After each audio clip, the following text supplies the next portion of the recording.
সবে একটা ভারী অসুখ থেকে উঠেছি। ডাক্তার বললেন চেঞ্জে যেতে। একে অসুখে ভুগে অনেক টাকা খরচ হয়ে গেছে, তার উপর শরীর সারানোর জন্য বাইরেও যেতে হবে। তাই অনেক ভেবেচিন্তে কাছে পিঠে ঘরে যাওয়া ঠিক করলাম।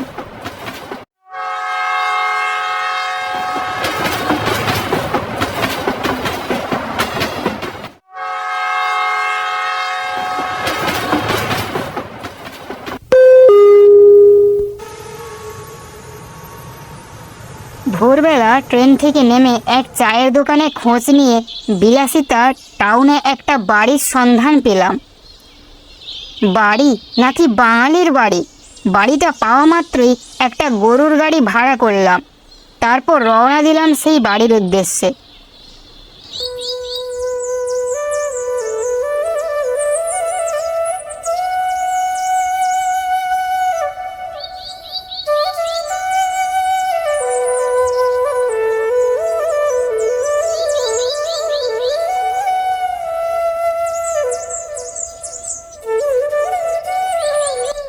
গাড়িওয়ালা বাড়ির কাছে এসে দাঁড়ালো। বাড়িটা বেশ পুরনো, তা হোক চারদিক বেশ ফাঁকা। আপনি এখানে প্রথম আসছেন নাকি বাবু? হ্যাঁ। এরকম জায়গায় আপনি থাকতে পারবেন? এটা খুব খারাপ জায়গা কিন্তু। বিলাসিতা টাউন নামে শহর হলেও তখন একেবারে ফাঁকা ও বনো জায়গা ছিল। দিনের বেলাতেও কেমন যেন গা ছমছম করত। খুব পারবো, তাছাড়া বাইরে বেরোলে এত ভয় টয় করলে চলে না। আমার সন্ধানে একটা ভালো ঘর ছিল একেবারে মন্দিরের পাশে। যাবেন বাবু সেখানে? আমি মালপত্র নামাতে নামাতে বললাম, না থাক, এখানটা বেশ নির্জন, আমার পক্ষে এই জায়গাটা বেশ ভালো। এই বলে গাড়িওয়ালাকে বিদায় দিলাম। মনে মনে ভাবলাম, কি জানি ওই গাড়িওয়ালার কথা শুনে যদি কোনো ডাকাতের হাতে পড়ি। মালপত্র বাড়ির কাছে রেখে বাড়ির দরজায় কড়া নাড়তেই এক বয়স্ক ভদ্রলোক বেরিয়ে এলেন। কাকে চাই? আপনার এখানে কোনো ঘর খালি আছে? 1 মাস থাকবো। ভদ্রলোক আমার আপাদমস্তক একবার দেখে নিয়ে বললেন, পুরো বাড়িটাই তো খালি আছে, আমি ওপরে থাকি, আপনি চাইলে নিচে থাকবেন। 1 মাসের জন্য, কিন্তু 10 টাকা ভাড়া দিতে হবে, পারবেন তো? আমি কোনো কথা না বলেই 10 টাকা বের করে দিলাম। ভদ্রলোক টাকাটি অগ্রিম নিয়ে ঘর পরিষ্কার করে দিয়ে গেলেন। বিকেলে মন দিয়ে ঘুরে কিছুটা ভালো ঘি, পেড়া ও চমচম কিনে ঘরে ফিরলাম। তখন সন্ধে হয়ে গেছে। কার্তিকের শেষে চারদিকে অল্প অল্প শীতও পড়েছে।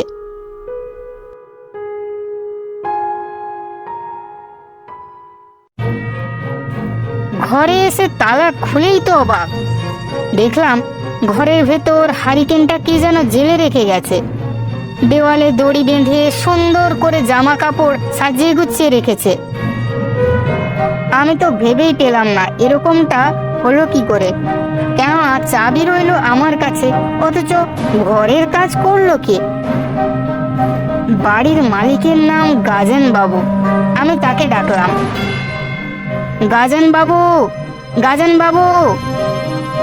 2-3 বার ডেকেও যখন কোনো সাড়া পেলাম না, আমি একা ছাদে উপরে উঠে দেখি ঘরে তালা দিয়ে একজন মধ্যবয়সী মহিলা নেমে আসছেন। গাজেন বাবু আছেন নাকি? মহিলা একবার আমার দিকে তাকিয়ে দেখে কিছু না বলেই চলে গেলেন। মনে মনে খুব রাগ হলো আমার। আচ্ছা অভদ্র তো, মেজাজটা পুরো খিচে গেল। কেননা এ ঘরে যখন কোনো দরজাই নেই, তখন নিশ্চয়ই এরা ডুপ্লিকেট চাবির ব্যবহার করেছে। এতে অবশ্য আমার উপকার হয়েছে, কিন্তু এ জিনিসটা কখনোই বরদাস্ত করা যায় না। আমি সে রাতে 2-4টে পরোটা তৈরি করে প্যারা চমচম খেয়ে অনেক রাত পর্যন্ত বই পড়ে ঘুমোতে গেলাম।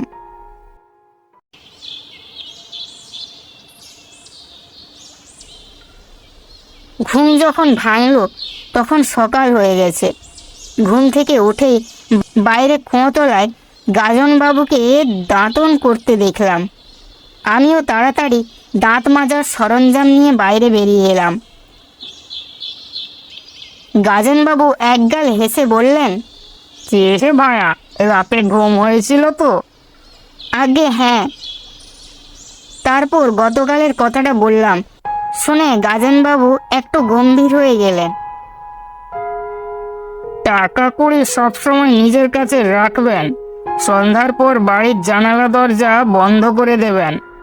কেউ কড়া নাড়লে দরজা খুলবেন না।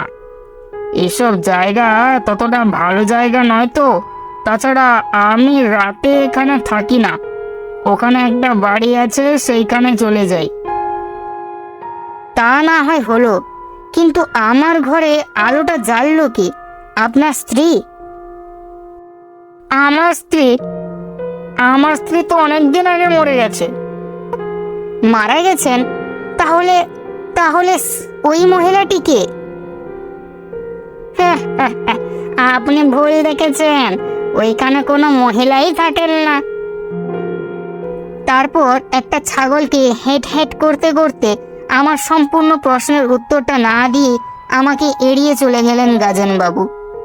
এরপর সারাদিনে যতবারই ওনার সাথে দেখা হয় তিনি কোনো না কোনো বাহানায় আমাকে এড়িয়ে যান। আজ তাই ঠিক করলাম বেলাবেলি মানে সন্ধ্যের আগেই এখানে ফিরে এসে দাঁড়িয়ে দেখব কে কিভাবে আমার ঘরে ঢোকে। আর আমি তাই করলাম। সন্ধ্যের আগেই ফিরে এসে দূরে দাঁড়িয়ে বাড়িটার দিকে তাকিয়ে রইলাম।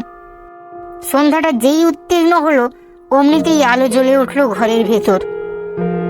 ভয়ে ভয়ে আমার গা কাঁটা দিয়ে উঠল। চারদিক নিস্তব্ধ, নিঝুম, কেউ কোথাও নেই। আমি কোনো রকমে অন্ধকারের মধ্যে পথ খুঁজে ঘরে যেতে লাগলাম। ঘরে গিয়ে তালা খুলে ঘরের ভিতর যা দেখলাম তাতে সারা শরীর রোমাঞ্চিত হয়ে গেল। আমার এঁঠো বাসনপত্র কে যেন মেজে ঝকঝকে করে রেখেছে। এলোমেলো বিছানাটা পরিপাটি করে সাজানো, আবার রাতের খাবারটা পর্যন্ত তৈরি করে রেখে গেছে। শরীরের রক্ত হিম হয়ে গেল আমার। এ কোথায় এসে উঠেছি আমি? কাউকে যে ডাকবো ভয়ে গলা দিয়ে কোনো স্বরই বেরোচ্ছে না। গাজনবাবু সন্ধ্যার পর থাকেন না এখানে। কেন যে থাকেন না তা এবার বুঝতে পারলাম। শুধু বুঝতে পারলাম না ওই মহিলাটি কে। তবে কি? হঠাৎ ধপ করে বসে পড়লাম বিছানায়। ঘড়ির দিকে তাকিয়ে দেখলাম সবে 6:30। চারদিক ঘন অন্ধকারে ঢাকা। এ রাতে কোথায় বা যাব? বসে বসে এই মনস্থির করে ফেললাম আজকে রাতটা যেমন করেই হোক এখানে কাটিয়ে কাল সকাল হলেই পালাবো। কিন্তু সারা রাত যে কিভাবে কাটাবো এখানে তা ভেবে পেলাম না। অনেকক্ষণ বসে থেকে কোনো রকম রাত 9টা করলাম। তারপর সঙ্গে আনা পেড়া চমচমগুলো খেয়ে নিলাম। যে রান্নাটি তৈরি করা ছিল তাতে আমি হাত দিলাম না। এবার জল খেতে হবে, কিন্তু কলসি থেকে জল গড়াতে গিয়েই অবাক।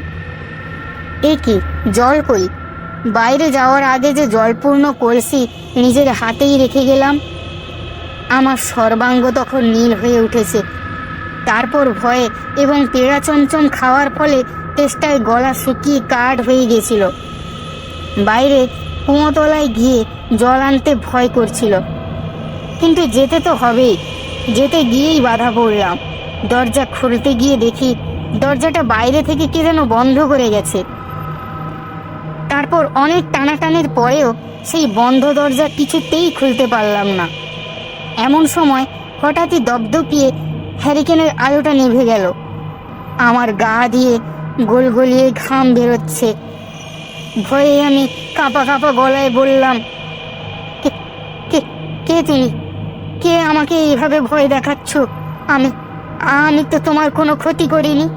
তাছাড়া তুমি আমার অনেক কাজ এমনিতেই করে দিয়েছো, তার জন্য আমি কৃতজ্ঞ। তবে তবে কেন এমন করছো আমার সাথে? আমায় আমায় তুমি রক্ষা করো। আমায় আমায় তুমি রক্ষা করো। হঠাৎ বাইরে কুঁয়োতলায় টিপ করে একটা শব্দ হলো। নিশ্চয়ই কেউ জল তুলতে এসেছে। অনেকেই দিনের বেলা কুঁয়ো থেকে জল আনতে আসে দেখেছি, কিন্তু রাতে কেউ আসে কিনা জানি না। কি করেই বা জানবো, সবে তো একটা দিন মাত্র এসেছি। তাড়াতাড়ি জানালা খুলে দেখলাম কুয়োর পাড়ে একটা হারিকেন জ্বলছে। তারপরেই যা দেখলাম সে এক বীভৎস ব্যাপার। কুঁয়োতলায় বড় একটা গাছের ডালে সেই মহিলা গলায় দড়ি দিয়ে ঝুলছে। কি ভয়ঙ্কর সেই দৃশ্য! তার তার মুখটা যন্ত্রণায় বিকৃত হয়ে গেছে, আর ঠেলে বেরিয়ে আসা বড় বড় চোখ দুটো এক দৃষ্টিতে তাকিয়ে আছে আমার দিকে। আমি ভয়ে আর বিস্ময়ে জ্ঞান হারিয়ে পড়ে গেলাম।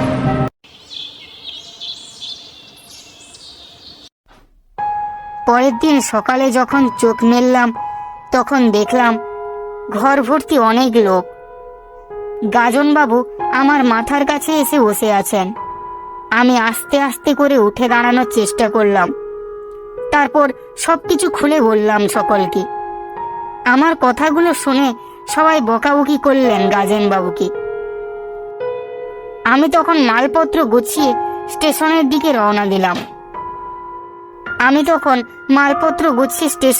রওনা দিলাম। লোকমুখে শুনলাম যে মহিলাটিকে আমি গলায় দড়ি দিয়ে ঝুলতে দেখেছি, উনি গাজনবাবুর স্ত্রী।